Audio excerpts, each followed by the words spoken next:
Hello mga bata! Nandito naman kayo sa Re-Learnings! Ako nga pala, si Teacher Rina, ang inyong kaantabay sa pagkatuto. Halina, buksan ang isipan, tungo sa bagong kaalaman.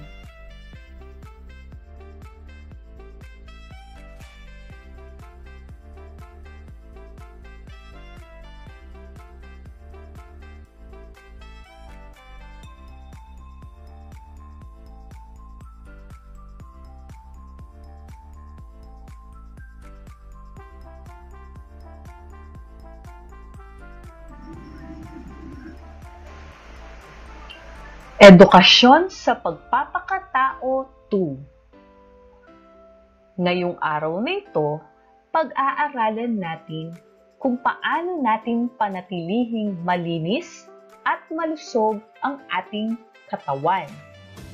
Aalamin din natin ang mga dapat nating gawin upang ingatan ito. Handa na ba kayong matuto?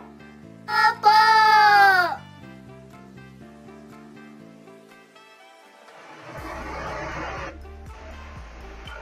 Kasanayang pagkatuto at koda.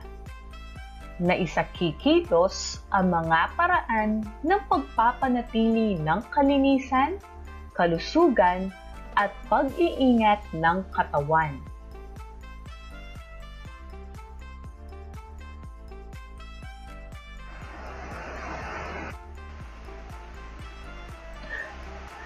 Ang aralin natin ngayon ay sadyang inihanda upang higit mong mapagyaman ang iyong mga kaalaman at kasanayan sa iyong pagpapanatili ng kalinisan, kalusugan, at pag-iingat ng katawan.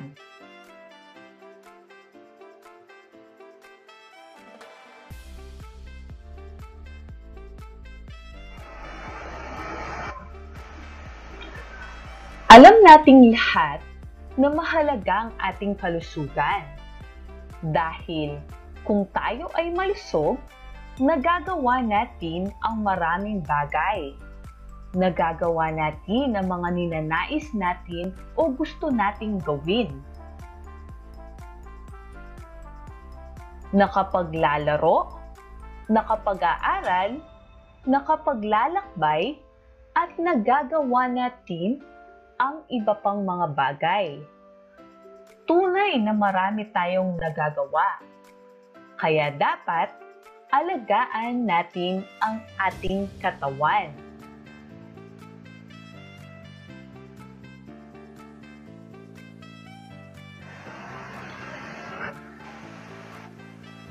Nararapat lamang na panatilihin nating malinis ang ating katawan upang hindi madaling kapitan ng sakit o karamdaman.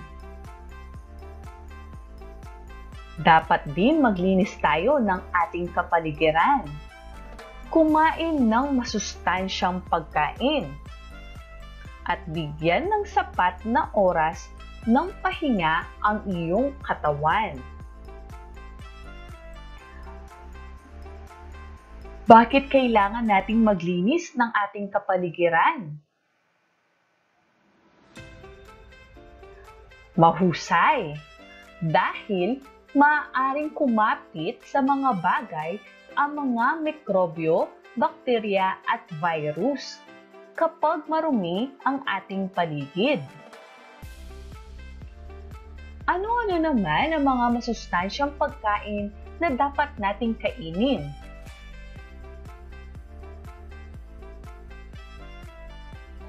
Tama!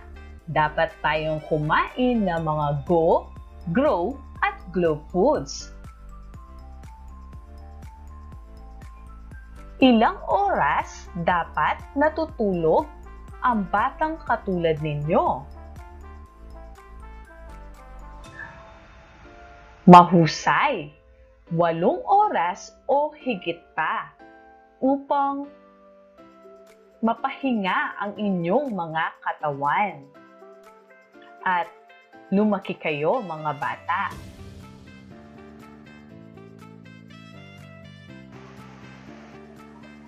May tanong ako sa inyo mga bata.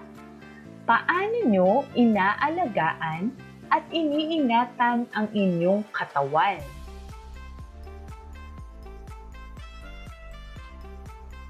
Naliligo ba kayo araw-araw?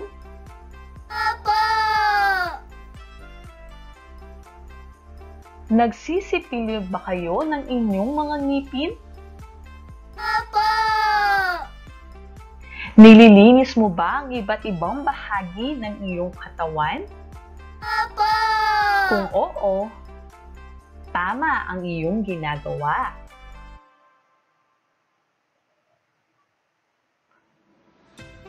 Maliban sa paglilinis ng inyong katawan, nililinis mo rin ba ang inyong kapaligiran?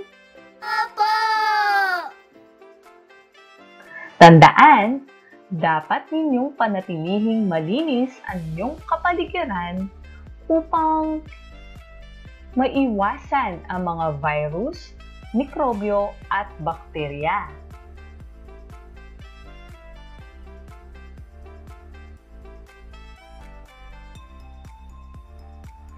Kumakain ba kayo ng prutas at gulay? Opo! Ano ang paborito mong prutas? Ano naman ang paborito mong gulay?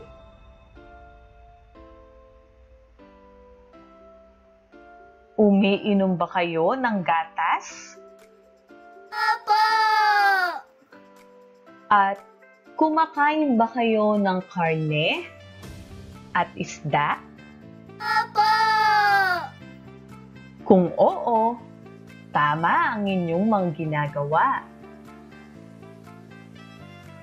Iwasan ang pagkain ng chichirya o junk food. At iwasan din ang pag-inom ng soft drinks. Dahil ang mga ito ay hindi nakakabuti sa ating katawan.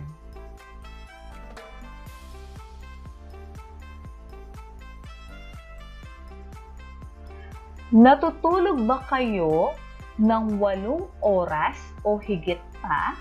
Opo! Anong oras kayo natutulog tuwing gabi?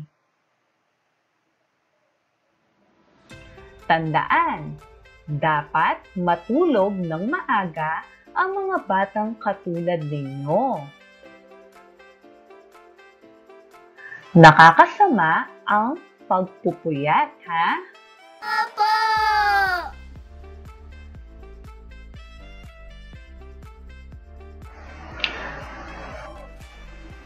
Ngayon ay magkakaroon tayo ng gawain.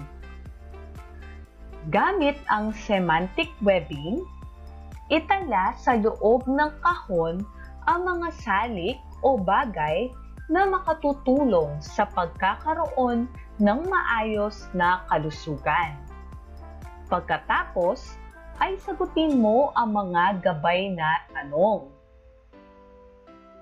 Uulitin ko, isusulat ninyo sa semantic webbing natin sa loob ng kahon ang mga bagay na makakatulong sa pagkakaroon ng maayos na kalusugan.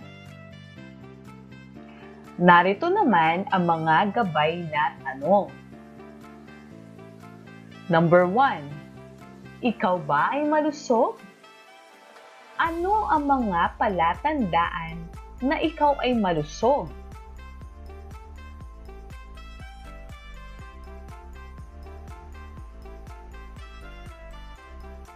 Number 2. Sa iyong palagay, ano ang kahulugan ng kalusugan? Sa iyong palagay, ano ang kahulugan ng kalusugan?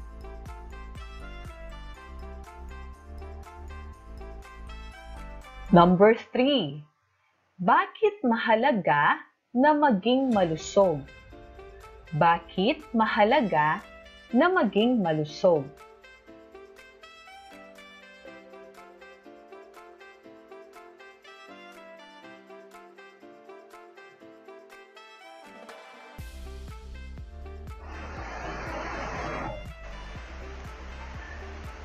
Gawain 2. Suriin ang mga larawan at pagtatapos ay sagutin ang mga gabay na tanong. Alam mo ba kung saan ito matatagpuan? Ito ang barangay ng Santo Rosario.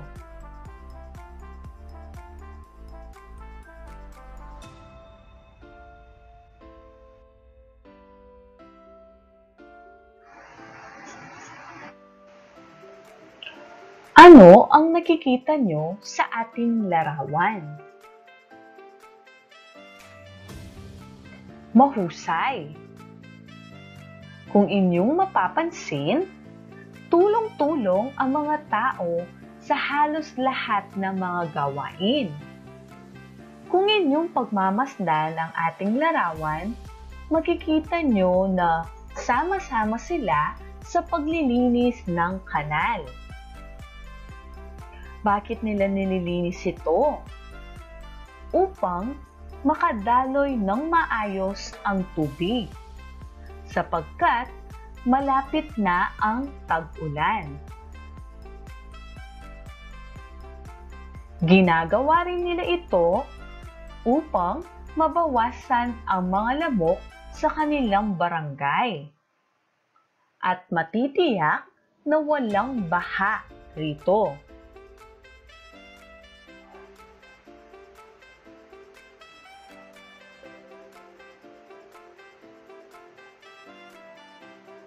Karaniwan doon, ganito ang kanilang ginagawa. Tulong-tulong, sama-sama sa paglilinis ng kapaligiran.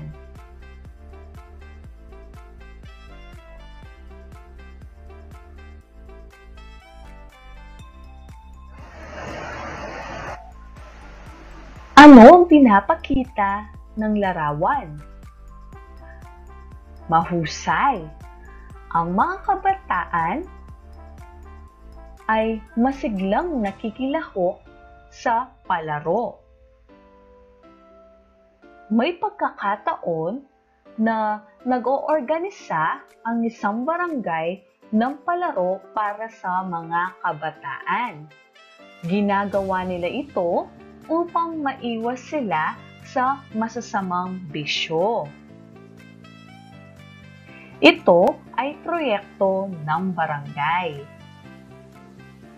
upang may pagkaabalahan ang mga kabataan, lalo na kung wala silang pasok o klase.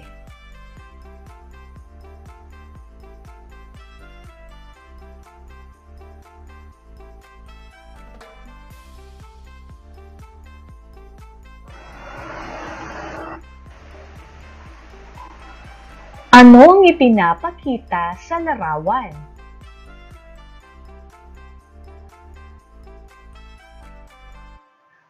Abalang-abala ang mga kababaihan sa paglilinis at pagpapaganda ng kanilang bakuran. Kung inyong makikita, nagwawalis sila at naglilinis. May ibang nagtatanim din ng mga halaman. Ginagawa nila ito upang mapaganda ang paligid.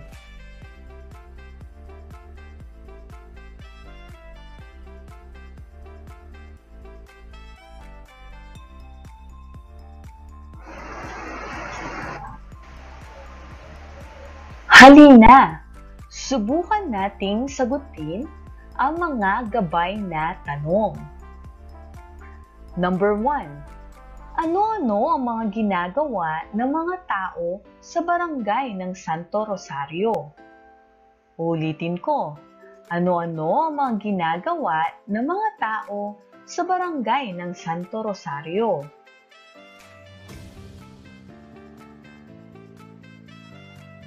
Number 2. Sa iyong palagay, bakit nila ginagawa ito? Sa iyong palagay, bakit nila ginagawa ito? Number 3. Sa inyong barangay, ano-ano ang ginagawa ninyo upang hindi magkasakit ang inyong kabarangay? Ulitin ko, sa inyong barangay, ano-ano ang ginagawa ninyo upang hindi magkasakit ang inyong kabarangay?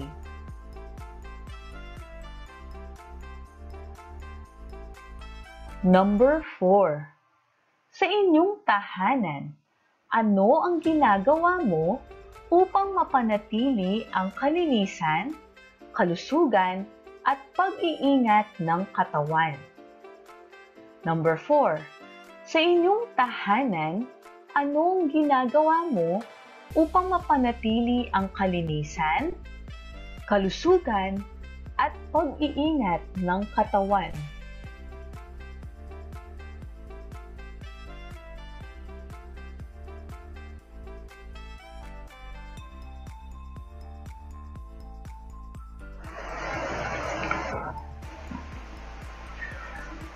Para sa ating gawain 3, punan ng tamang pahayag ang patlang.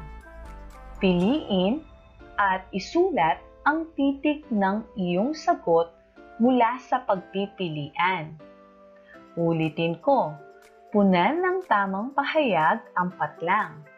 Piliin at isulat ang titik ng iyong sagot mula sa pagpipilian.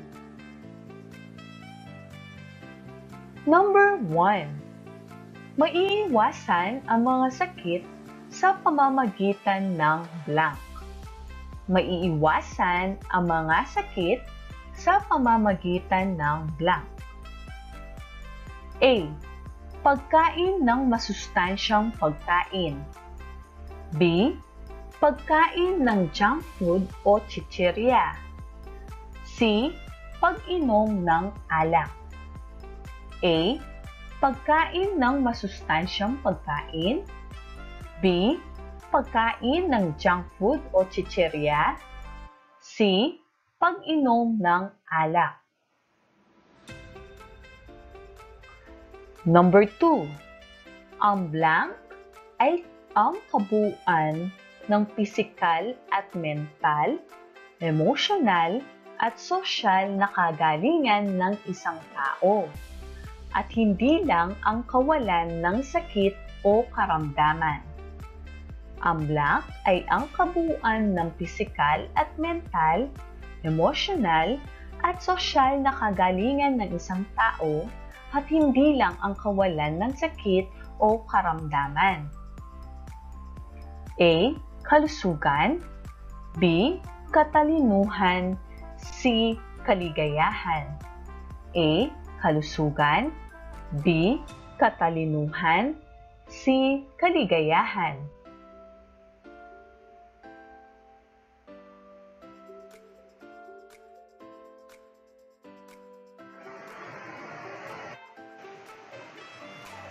Number 3.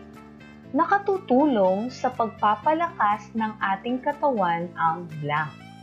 Nakatutulong sa pagpapalakas ng ating katawan ang blank. A. Madalas na pag-inom ng kape. B. Regular na pag-inom ng gatas. C. Paminsan-minsang pag-inom ng soft drinks. A. Madalas na pag-inom ng kape. B. Regular na pag-inom ng gatas. C. Paminsan-minsang pag-inom ng soft drinks. Number 4. Sa blank ay nakabibili tayo ng murang gamot. Sa blank ay nakabibili tayo ng murang gamot. A. Hospital. B. Botika sa baryo. C. Sari-sari store. A. Hospital. B. Botika sa baryo. C. Sari-sari store.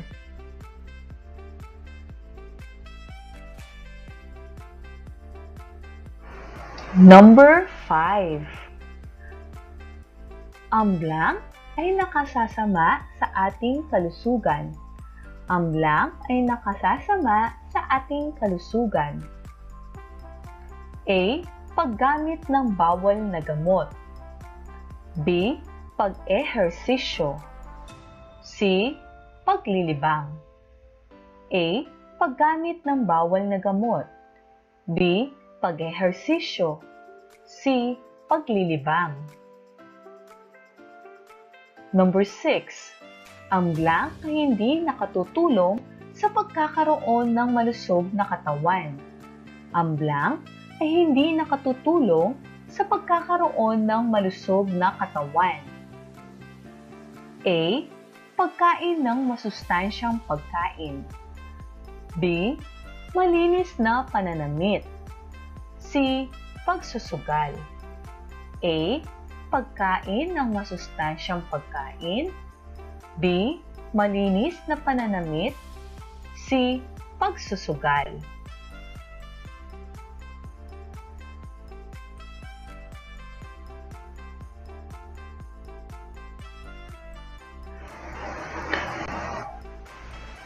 Number 9.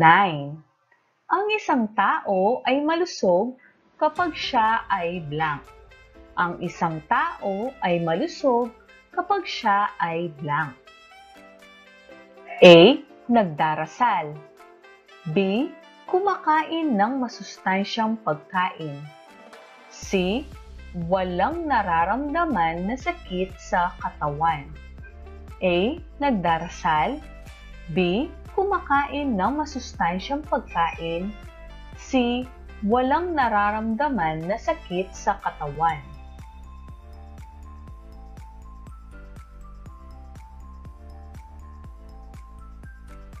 Number 10.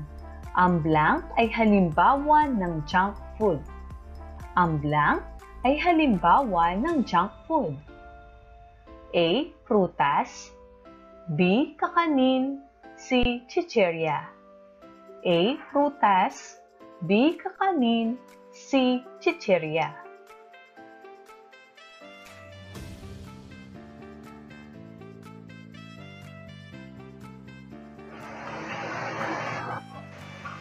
Bilangin ang tamang sagot sa gawain 3. Kung ang bilang ng iyong mga tamang sagot ay 9 to 10, napakahusay. Marami kang natutuhan sa aralin na ito. Maari ka nang magpatuloy sa susunod na aralin. 7 to 8. Mahusay. Kailangan mo lamang magbalik-aral sa araling hindi mo naintindihang mabuti. 0 to 6. Kailangan mong pag-aralan muli ang aralin na ito.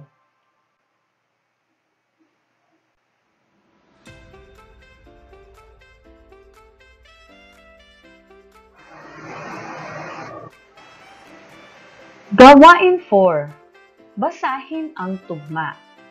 Iguhit sa malinis na papel ang larawan na tumutukoy sa tugma at magbigay ng maikling paliwanag. Gawin natin ayusin. Mga bisyo ay iwasan. Masama sa kalusugan. Humanap ka ng libangan na kapaki-pakinabang. Pagtatanim sa looban, gawin mong libangan. Tiyak maiiwasan, bisyong masama sa katawan. Ngayon, gumuhit ka sa malinis na papel ng larawan na tumutukoy sa tugma at magbigay ng maikling paliwanag.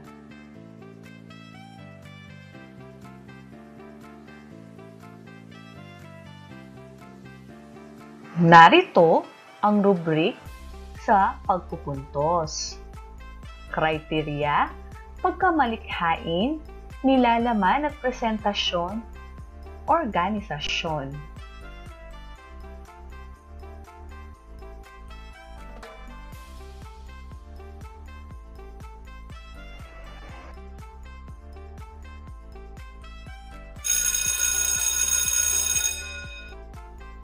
Naway may natutunan kayo ngayong araw, mga bata. Tandaan, laging tumutok sa Re-Learnings para sa mga ibang aralin na ating tatalakayin. Ito si Teacher Rina, ang inyong kantabay sa pagkatuto na nagsasabing, buksan ang isipan, tungo sa bagong kaalaman. Paalam! Hanggang sa muli!